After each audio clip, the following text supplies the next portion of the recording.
Kabilang ang Go for Gold Philippine Navy Lady Sailors sa mga kupunang kalahok sa inaugural season ng Women's Maharlika Pilipinas Basketball League na magsisimula ngayong Enero.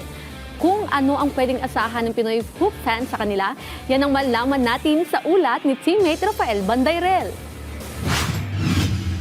Nais patunayan ng hukbong dagat ng Pilipinas na mayroon din silang ibubuga pagdating sa larangan ng basketball.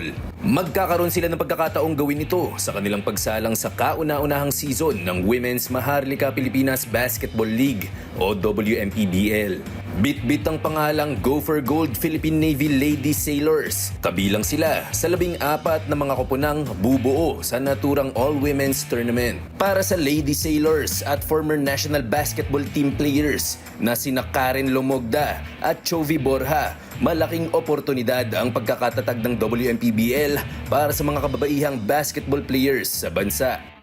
Siguro sa amin po sa age namin kasi mga tas hindi naman namin ganun kaya ang suporta sa Philippine Women's Basketball. So ito is parang stepping stone na para sa mga future ballers na women's ko. Yung blessed po. Sa nalaman pa lang po namin na magtatayo ulit na WMPBL, sobrang blessed po yung bawat isa na inabot na ng decades in basketball since college na. Malalim naman ang pinaghuhugutan ni Ewon Ayari, coach ng Lady Sailors at dating national team member sa pagsali ng hukbong dagat sa naturang torneo. Actually, yun po yung nasa mindset ko.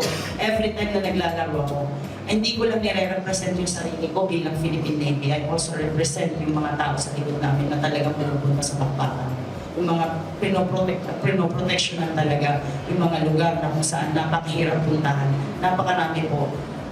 Kaya nga, blessed kami na binayagan kami ng Go for Gold at saka ng Carlos PH to represent yung West Philippine Sea na nandito sa dibdib namin. It represents unity. Kumbaga yung, hindi na sila, hindi porke wala tayo sa giyera, wala na tayong pakialam. Kumbaga, dinadala namin sila sa dibdib namin. Aarangkada na ang inaugural season ng WMPBL sa Linggo, January 19 sa University of Santo Tomas Quadricentennial Pavilion. Rafael Bandayrel para sa Atletang Pilipino, para sa Bagong Pilipinas.